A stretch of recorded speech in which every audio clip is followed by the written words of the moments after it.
GSL.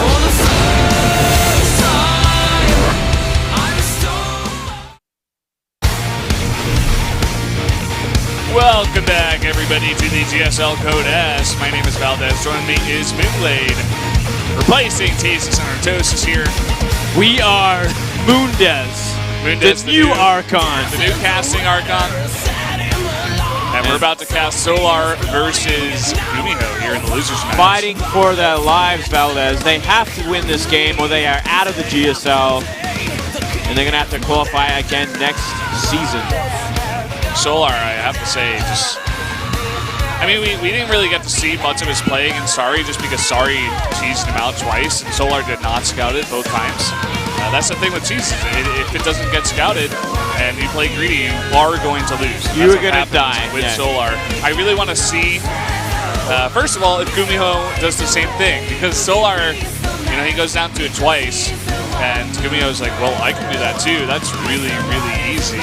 Absolutely, and I mean, no doubt Solar is in a bad place right now in terms of mindset. So if you throw a cheese at him and it works, I think you're going to have a pretty cruisy best of 3.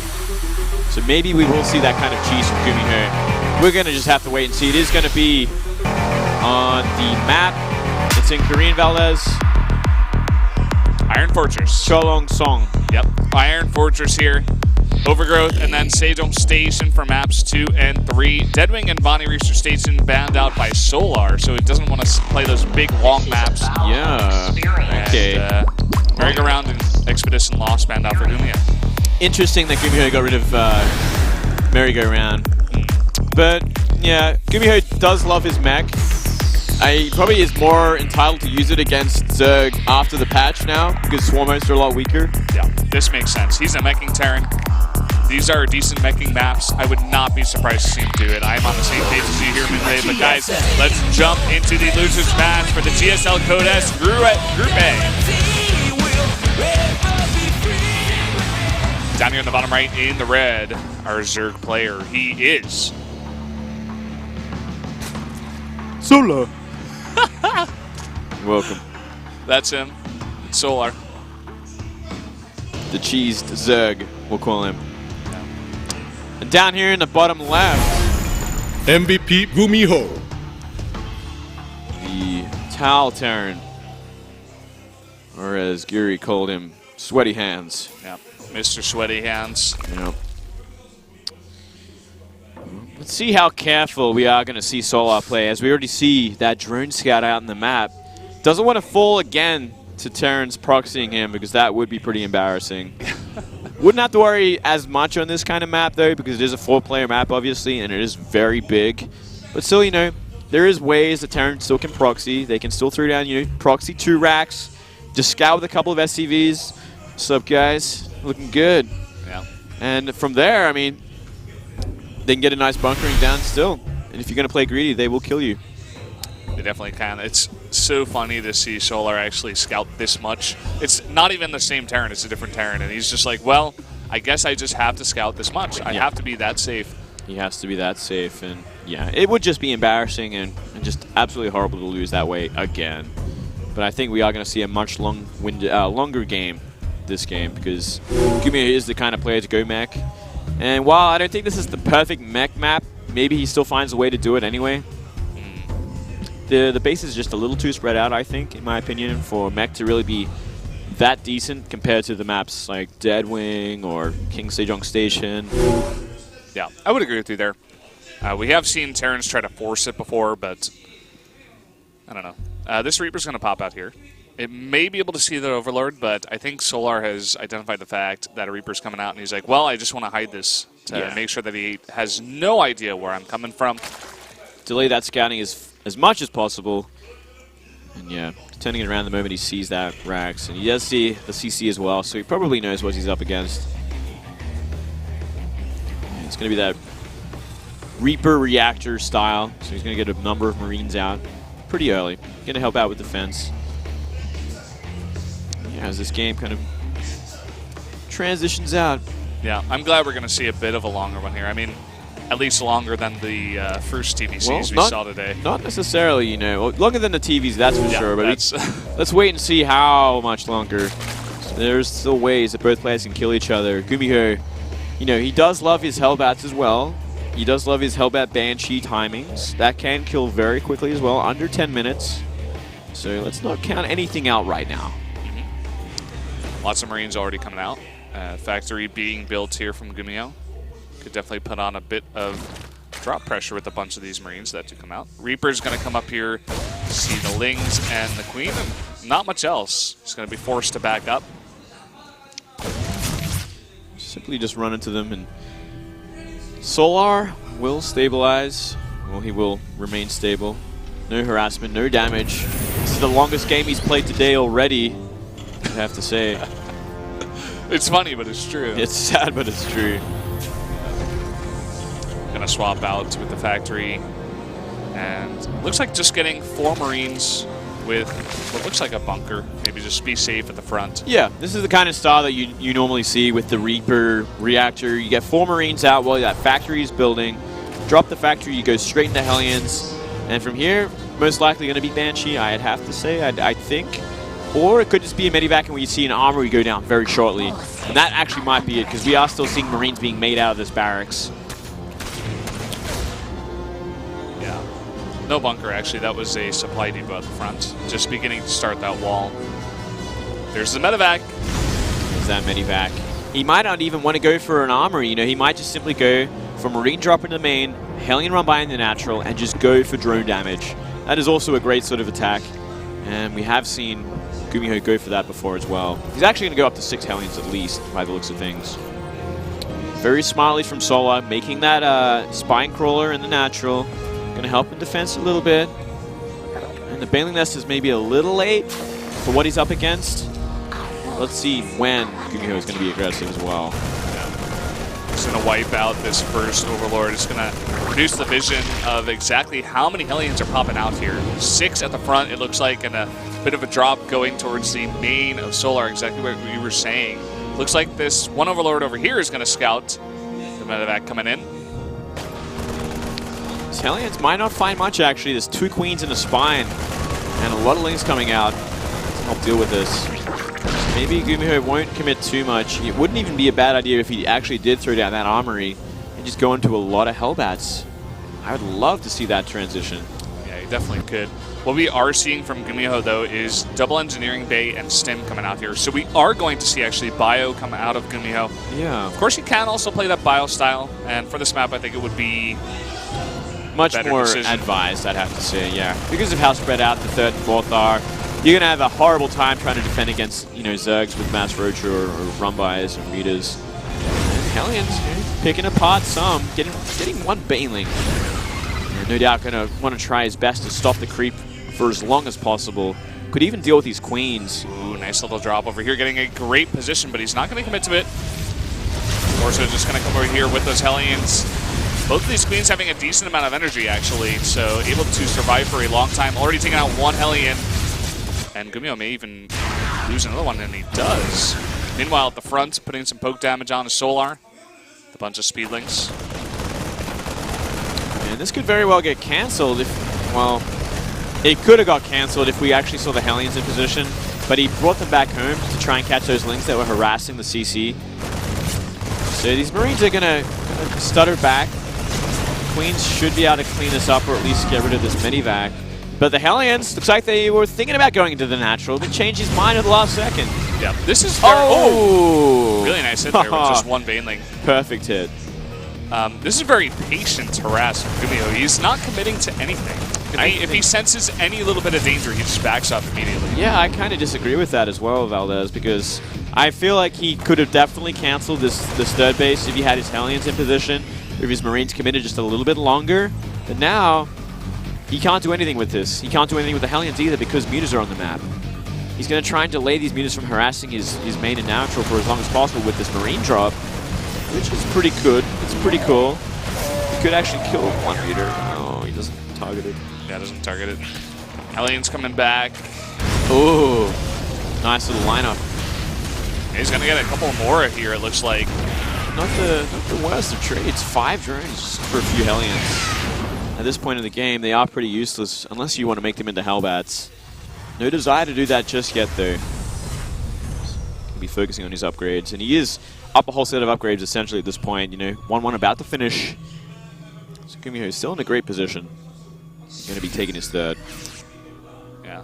The third has taken a bit of damage. That is something you can see come into effect a little bit later on in the game if he does not repair it. Nice little bit of harass coming in at the natural. Only one turret here, no Marines in position. And actually, they can get to work on that gas. The bounce damage already getting up to 6 kills on those SCVs. And he's even going to take out the gas. Loses 1 muta for it, but yeah, that was completely worth it. 6 SCVs in the refinery. Not bad at all. He's want to get that 4th base up quick as well, though. He wants to maintain that economic lead against the Terran. Make these Link Bane muta trades much more efficient. Creep spread not looking too bad either, you know.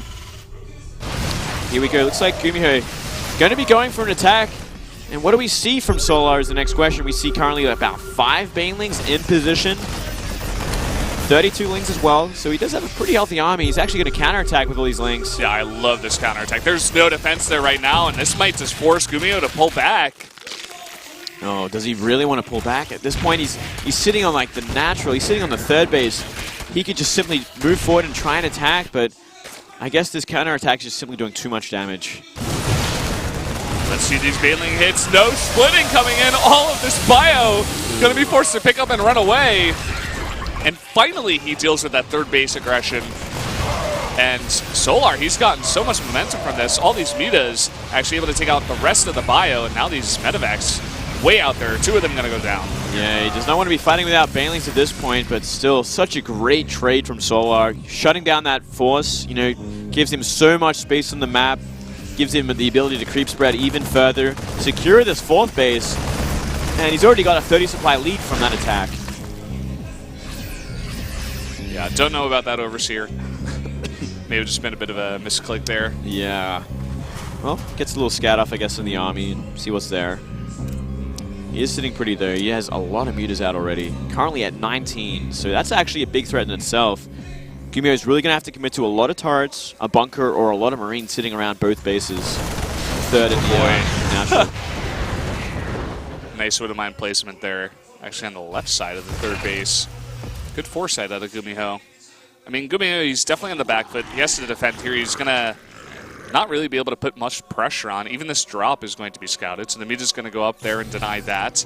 But at the same time, his upgrades are ahead. And we've seen Terrans come back from behind just by having an upgrade lead before. Yeah, upgrade leads are very important. And it looks like he's timing it, so he does get that 2-2 before he really has to engage an army, which I think is very smart. He's going to have a very noticeable upgrade advantage. It's going to make a big difference in the fight.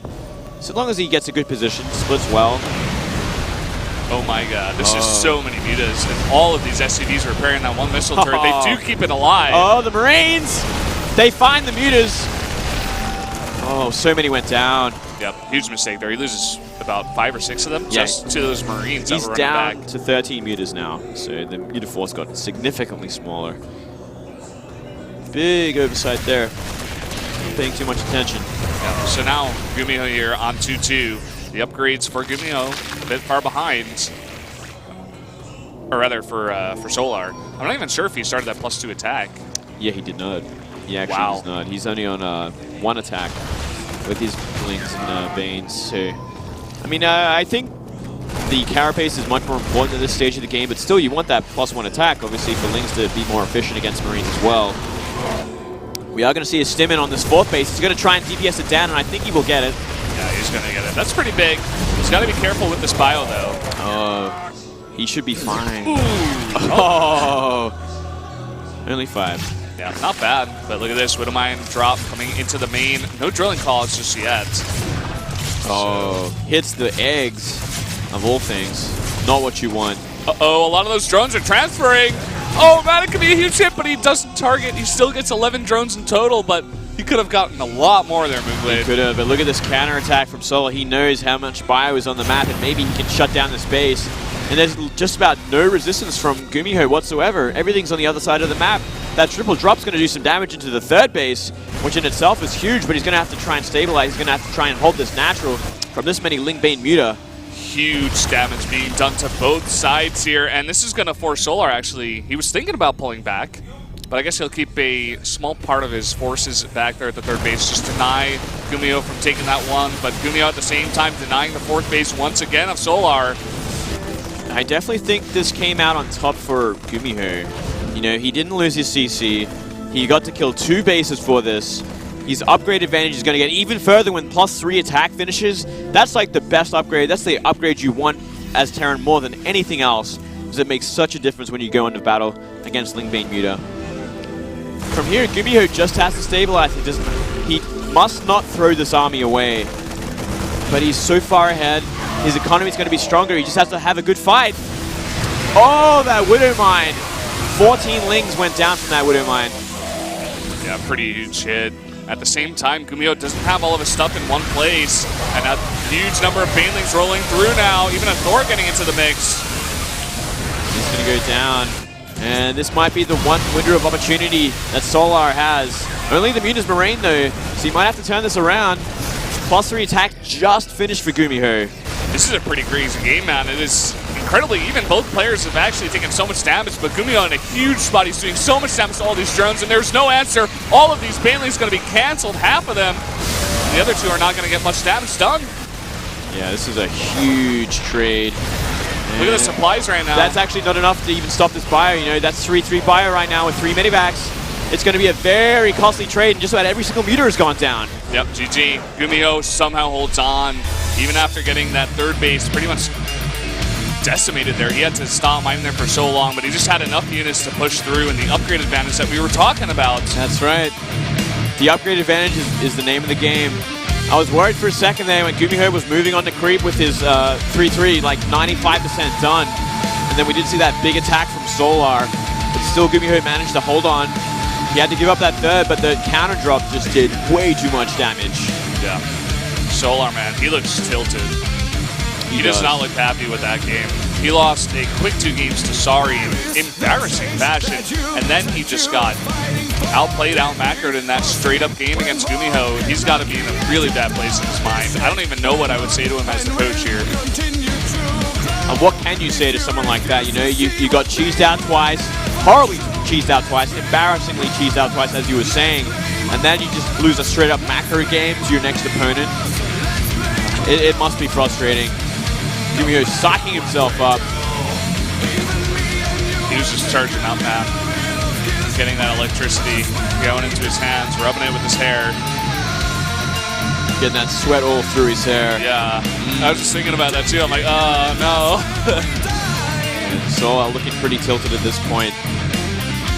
He's not looking happy, man. And this is one of the things I definitely thought about after we did see that first best of 3. Like, no doubt he is going to be pretty tilted. Next match is going to be Overgrowth though. He's asking if you cannot, like, can you not turn on the air conditioner in here, like in my booth? He's tilted, man. Yeah, he's finding. He's like, where's my aircon? The hell, guys. It is getting hotter here in Korea though. I can understand that, but not very hot here in this video. They said they turned it on now, and it's going to get a little bit better. Hopefully things get better for Solar with the turning on of the aircon. We're going into Overgrowth, the 2-player map. GuMiho, he's 1 win away from going to that final match, keeping his hopes and dreams alive of going into the next round here, round 16. That's right. And I wonder if we are going to see maybe mech this time around. GuMiho, he does love his mech, but he's got to find the opportunity to do it. This is a good map for it. You know, you can split the map in half with a healthy mech build. But maybe he's just too happy with what he's doing. It worked game 1 pretty efficiently. Maybe he wants to cheese game 2. Let's see what he's going to do here in game number 2. The GSL Codes Group A losers match. GuMiho up 1-0. Up here in the top right in the red, our Zerg player, he is Samsung Galaxy Solar. Pumping that aircon. Looking pretty upset though, I gotta say. Yeah, he looks pissed, man. That's a really upset face. In the bottom left, we have the Terran player, MVP GuMiho. brand spanking new to MVP. Only joined today, well, officially. Well, actually, it's a, I guess it's a partnership. Partnership. That's what I was looking for. Go GuMiho, High CSL, University of Waterloo. Got a Canadian down here. Thanks for coming, guys. Alright. No proxy so far for GuMiho. I was thinking he could do it. I actually just to wanted to piss see off it. Solar. I wanted to really see a proxy at this That point. actually would have been funny. Yeah, I think would have enjoyed that. if he saw the face of Solar like we did, maybe he would. It's like, well, this guy is clearly way too upset. Like, Yeah. I could do anything to this guy at this point, and he'd probably tilt. Look He at puts it Solar. he puts it in the same place Sorry did, like just up there. And It's like Solar doesn't even scout. he like rips his hair out. He's like, well, I'm done. He just goes home. Solar, he put his second Overlord out here. He doesn't even scout back there. The turret immediately goes down. It's pretty obvious that he's pretty tilted. If I were GuMiho, I would have gone for that. I mean, maybe he just hasn't really practiced that, and he's pretty confident in just a straight-up play against Solar. Normally, you don't really want to throw out things you haven't been practicing too much. Yeah. That's for sure. And he could just play another straight-up game, and it might even be easier than last game, simply because of the mental state of Solar. He's going to have to really rally this game. Solar did look good last game, you know. He did look good for a time. He just let those drops in, and he just didn't trade efficiently enough. He didn't counterattack to the full potential. He had to get rid of that natural as well if he wanted to get ahead in economy. Match history between these two players. GuMiho is up 24-10 Whoa. over Solar. And in some of these... Look at that, SC2C, OCS. OSC, that's like Southeast Asian tournaments. Yeah. That Koreans come over and bully everyone. What is this? The Leifing Cup. Yeah, that's Cup 26, round of 32 to the final. GuMiho won 7 games over him to 0. What? Yeah, there's both these players actually love playing in the online cups, as those results definitely say. All those Leifing Cups. There's one like every weekend, I think. Yeah. When I go into Aligulak and I try to check Solar stats, I'm like, do you play anything besides these online cups? Yeah, Like, you got to weed through a lot of results to find the LAN finals and stuff. Reaper's going to get a scout off. Not much else there. getting a decent amount of damage done to these lings. It's like bringing him right back to the sorry games. Like, oh my god, a Reaper. Nice micro here, though, from Solar. Buying a lot of time for his queen. Does lose one ling. Oh, and a second ling going down. He's actually going to get every single ling by the looks of things. He's looking for it. That alone is kind of funny. Normally you see every ling go down like this. Oh, man. This one queen, he did go down. Though, 2 of these lings are going to pop out. Make things a little bit easier for Solar. Once again, we are seeing a very quick starport from GuMiho. Ooh, queen coming back. He may be able to get this Reaper. It's pretty trapped here, actually. It's actually way too late. Yeah, it will go down. That's a shame. He would have loved to keep that alive. Yeah, it gets a big scout off nonetheless. Trying to come over here with the racks. Wants to scout the Overlords. GuMiho has been so meticulous about this, actually. It's actually so smart at this point, too, because of the same style that we are seeing from GuMiho. He can move all his Hellions out without kind of being scouted at all. But you know what? These links can come in and do some damage. Not going to find it. Third base coming down. No scout either. Yeah, that was actually the scouting was more important than the damage, that's for sure. One Viking coming out. I love the way that GuMiho just does this against Zergs just in general. He loves to clear up all the Overlords. Yeah, it is pretty important, you know, and it makes just those drops so much more efficient when the time is to do it. Like, you clean out the whole map. Zerg has no idea where these drops are going to be coming for. No idea. Is it going to be, you know, a Hellion run by again? Is it going to be Marines in the main base? Is it going to be a Hellbat timing? The one thing is, though, that Overlord did see the starport, did see there was no tech lab on it. There is going to be now. Still, Zerg's scouting at this point of the game is so important. Like, you have to scout. You have to find out exactly what they're doing. You've got to find out the composition, the tech path they have taken. Is it going to be mech? Is it going to be bio? It looks like it is going to be bio, but not before a lot of Hellion Banshee come out. So it's still a very dangerous composition that Zerg has to scout. GuMiho just making so much space for himself out of the map, clearing all of those Overlords. He's going to deny once again a lot of the scouting. All he sees is just more Marines, and he's putting down a third base at the third base location. He is just... That's confidence. Very, very confident in this game.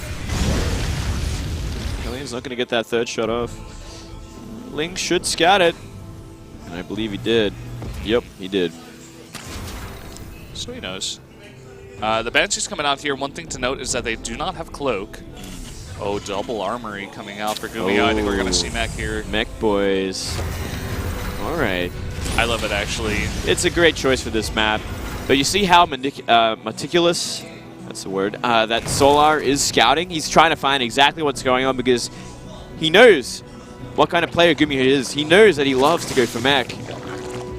And by the looks of things, he hasn't figured it out yet. He doesn't know for sure if it's going to be Mech or not. We see that melee upgrade. Yeah, melee upgrades here. Gives a lot away, you know, gives the mindset behind Solar. He does not know for sure. He thinks maybe it will be the Link Bane Muter sort of style again. Oh boy. The creep is not connected with the main and the natural. And uh-oh, a ton of Hellions coming in towards the third base. These Lings with speed doing a decent amount of damage here, actually. Ooh, but still not enough by the looks of things. Three Hellions remain. That's all you need for some decent damage. Queen needs to get that one more shot on that weak Hellion. But he will get away, it looks like. And all those drones got pulled away from the third base, so no scouting whatsoever. He's going to finally clean it up, but still, guess what? Solar still doesn't know any better. All he knows is he killed a lot of Hellions. Maybe now that he's seen 4 or 5 more, he's like, wait a second. This is too many Hellions for a bio sort of style. I got to be careful here. He just has to identify this so fast. Look at this. He's going to trade out a lot of SCVs. Decent amount of damage, but he does lose a bunch of links for it. And Hellbat's coming over here to the third base once again. 3 Queens. Those drones, once again, they have to be pulled. Hellbat's getting into decent position. One to the left. I have to say these splits are pretty good, actually, from Solar, keeping a lot of them alive. Yeah, not bad at all. Until this. Oh, he sacked them for a second. That was so close, man. So many of those drones are super low. Yeah. Now we are seeing that transition. It's going to be Mutas to start things off. Still not a bad start, not a bad tech choice against Mech. And to a point, you know, you're going to have to kind of transition out of Mutas and go into Roaches from there. If you want to try and kill it early, you got to manipulate the Mech army, force them to go for one counter, either be Thors or tanks. Then you can switch over very quickly and try and just checkmate right then and there. But I don't know if Solar has the momentum behind it to actually do that. Currently, we don't see any turrets in the bases. They're only being made now. Actually, there's not even a turret in the natural right now, so he's actually got to be very careful. He almost lost that Muta just because he wasn't paying attention. That would have been embarrassing. That would have gotten on live TV, Moonblade. That would have gone on live TV, Valdez. No one wants to lose on live TV. Yeah. Oh, Banshee. Nice little missile turret placement there. It's going to actually protect that Banshee for now. Pretty heavy commitment to Thors. And even a Raven coming out here pretty soon. Wants to build up that energy. I don't think we even have any tanks out on the map just yet. Yeah, no tanks currently. He's going to rely on that sort of style we do see with a lot of Thors and Banshees behind it. So they kind of forego tanks for the early game. You know, do one big powerful push with a lot of Thor, Banshee, Hellbat, which can deal with a lot of Roaches as well, because obviously when you get a decent number of Banshees, the damage on the ground is just so much. Oh man, no Spore here at the fourth base, no Overseer even.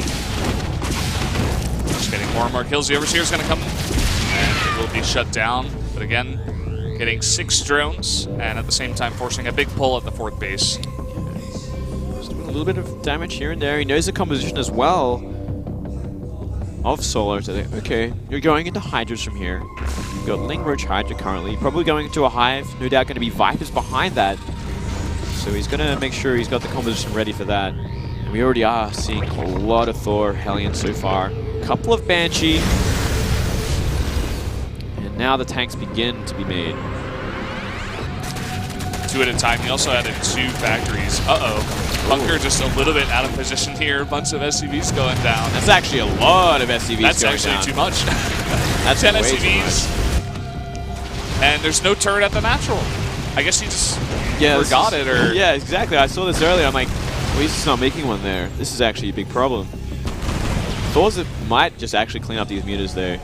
Then he only has to worry about the ground army. Makes things a little bit simpler. Ooh, Greater Spire coming here for Solar too. Well, we already see Vikings being made as well. So I guess it depends how many Vikings are made as to how decent he can hard counter these Broodlords. Ready to plunder. Seems like he hasn't scouted the Greater Spire, but he did scout the Hive. So he's saying, okay, this is just something I have to be aware of, that kind of switch into Broodlords is possible. I think it's one of the only choices Zerg really has against this composition now, when I think about it, because obviously Swarmers aren't going to be made anymore, Valdez. No. They just weren't, not against this kind of army. The respawn timer for Lucas is just way too slow. If they deal with the Swarm once, they just walk over the rest of them. They just steamroll these Swarm hosts. At the same time, I'm happy to finally see this kind of game at a high level.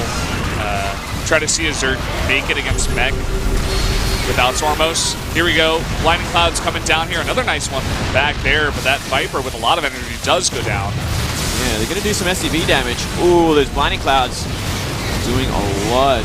He's got a really nice concave over here, actually, on the right side of this third base. Yeah, he does. He's going to keep that CC alive. These tanks are going to be shelling this army for a long time to come. A lot of buffering here. He's going to have to pull back. Not finding the damage he wanted, that's for sure. Still, I guess 9 SCVs isn't too bad. Didn't do too much to the mech army, though. Took out like 3 or 4 Thors, I think. So it was okay. And it does buy him a lot of time to get that gold base up, as well as eventually, you know, get out those Corruptors and the Broodlords. Yeah, he's going to need a lot of Corruptors to help buffer for this. That's one thing. He's got also a lot of Queens, which is going to really help out. Just transfusing them, keeping the Broodlords alive. 7 Broodlords coming out. And it seems like he's stopped Viking production for now. Just 1 Banshee. Okay, there we go. There we go. Now, I wonder if GuMiho actually knows that Broodlords are on the way. No, currently he does not. Probably just an educated guess, I'd have to say. And I mean, Vikings are still very efficient against this composition that we are seeing, because they're going to be able to one-shot Vipers. Vipers as well as Overseers. So if you get rid of all the Overseers, obviously your Banshees are going to have free reign to just deal with the army. Oh boy. 3 Hellions come into the third base and take out 12 drones. There's nothing here at the natural but 1 Queen. Lots of them are lining up. There's a lot more drones here at the natural. Getting up to 15 kills, but it will be finally taken out.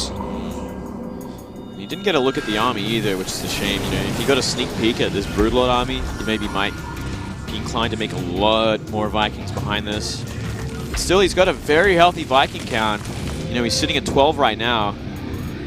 And there's only 9 Corruptors, but there is a lot of Queens behind this as well. The one thing he's got going for him is that 3-3 is going to finish up for the look at that scan. And that scan is probably the best he could have hoped for. That is the money scan. He's actually going to come out to meet it as well. One-shotting a Broodlord. Oh, not even getting transfusions. Big mistakes from Solar. Their counterattack here at the third base of the Terran. A ton of SCVs are being pulled for this. Kind of a overreaction, I have to say. Yeah, kind of interesting. I guess both players maybe want to try and throw away as much supply as they can. And look at this. Just simply the air army is here to deal with Solar. Where's your Overseer? He's got 1 Overseer. It's on the right side of the map. He's not even transfusing his Queens at the moment. Solar just freaking out right now. He's dropping the ball. Yeah, really sloppy play from Solar. He should be... He missed so many transfuses already on his Broodlords as well as his Queens. Oh my god. GuMiho's going for it. This is the final push. He wants to end the game now. He's pulling the boys. I didn't even know you could pull the boys against Zerg like this, but worth a shot. It's going to be good for repairs, you know. That's the true. thing. Look at this. Here we go. He's not even fighting the Corruptors at the moment. Yeah, he's just going straight for the Broodlords, it looks like. But a nice position on that 1 Broodlord in the top. It looks like GuMiho's going to be forced to back up here. You know, Thors, you know, they're shelling away at these Corruptors as well. You know, it's doing damage over time. You know, it takes some time for this damage to actually build up, but still, they're clumped up Corruptors. And I guess just 3 Broodlords is not enough. Look at this, he's actually repairing these SCVs against these Corruptors as well. And Guys, yeah, that is actually not enough Broodlords, because these Thors can actually change their mode and just do sick damage. High impact payload. Deal with single target sort of air units, but he doesn't even need that by the looks of things. Just the simple shots from the Thors will deal with them. Still have to wonder if this is enough. You know, he's lost his third base mining. He's now losing his natural mining, GuMiho, that is. Yeah. So this is his all-on play. He needs to end it with this army. This is a big play, but he is getting rid of the bases, the mining bases of Solar as well. So they're kind of just trading economies essentially. And he is actually saving a decent amount of his army, sending back a bunch of tanks. So he's trying to, you know, stabilize, and he's actually made another CC down there to the top left. I actually missed that one, so that's good. He's got another mining base here. He can land the one at the third base at the same time and continue mining there if he wants to. He just spam Thors and just make Vikings, and you know what? That would be all you need at this point because Solar clearly is not going to be making much more. Oh! Hero Spinecrawler there on the edge of the gold base, taking out two tanks. And look at this, another tank force kind of just counterattacking, buying more time for these Vikings to come out. If he gets another hatchery, that's going to be more power for him, or even just these drones. Yeah, you know what? I like it because there's just not enough on the ground here for Solar. He's making 6 links. Yeah. 6 links. He had roaches before. I'm not sure where they went. Oh, well, look at this. Okay, they're here. Solar's simply going to counterattack from this. He's going to go all in. He's going to have to try and make it happen with what he has, which is 4 Broodlords, 17 Corruptors. He's going to delay the mining of that 4th base for GuMiho. Going to force those SCVs to pull back. I think GuMiho here just trying to buy as much time as possible. Look at this. Solar just cannot defend against this. It looks like 2 Broodlords are coming over to finally get over there, but that's a lot of tanks. They're really decimating that economy of Solar. Yeah. Got to be careful with these Vikings, though. He does not have enough Vikings to kind of trade with these Corruptors. If he sits over a missile turret, that's another story. Just trying to make it work, but this is just too many Corruptors. Yeah, if he was one-shotting them, it'd be way more efficient. Almost has enough for that. These are very heavily upgraded Vikings, by the way. 3-3. Yeah, this is an insane game right now. Both these players down to 67 supply. This is the last of their forces, and it looks like the Corruptor number is getting lower and lower here. It's whittled completely, and there's only 3 remaining. No transfusions. And he's got no economy. He has 5 minerals. He's not mining anything. There's 2 queens here for Anti-Air. And that's going to be it. The Broodlords are going to be taken out. And GuMiho's got 1 mining base over here. He's got a orbital over there to the top left. GG. GuMiho's going to win the game. 2-0 there. Yeah, nice scrappy game to close things out. Solar having a pretty rough time. Damn. And we're going to have a nice TvT to end things out today, Valdez. That's going to be interesting. We haven't seen this matchup just yet today. And this is really going to determine who deserves to make it, you know, in 2nd place out of this group. I think Rain, after the way he played today, definitely 1st place in the group, well deserved. But Sari versus GuMiho. GuMiho getting onto MVP here just before the matches. But Sari, of course, part of SKT. Yeah, what can he do in this TvT matchup? Well, I mean, look at the practice partners of Sari as well. You know, he's got Dream on his team. That alone is just so helpful. He's got Dream, he's got Innovation too. Innovation too, man. He's got some of the best Terrans in the world to practice TvT with. Yeah. So it should be a very, very interesting match. I don't think we've ever seen Sari's TvT as well, mind you. I'm trying to remember, but I can remember. Yeah, this might be the first time we've actually get to see it on TV. So I'm pretty excited. Whereas, you know, I think GuMiho is a little bit more well-versed. You know, even though he does have Dream as a practice partner, you know, Dream isn't the best TvT player in the world. Innovation, he has better matchups, I'd say. I think going into this one, I'm definitely going to favor GuMiho. What do you say? Yeah, I can agree with that. Unless we see some cheesy play from Sari and just wins the game in 5 minutes. Definitely is possible. Never not expect something from Sari. Yeah. But guys, we are going to go into a 5-minute break once again before we get into the final match, Sari versus GuMiho.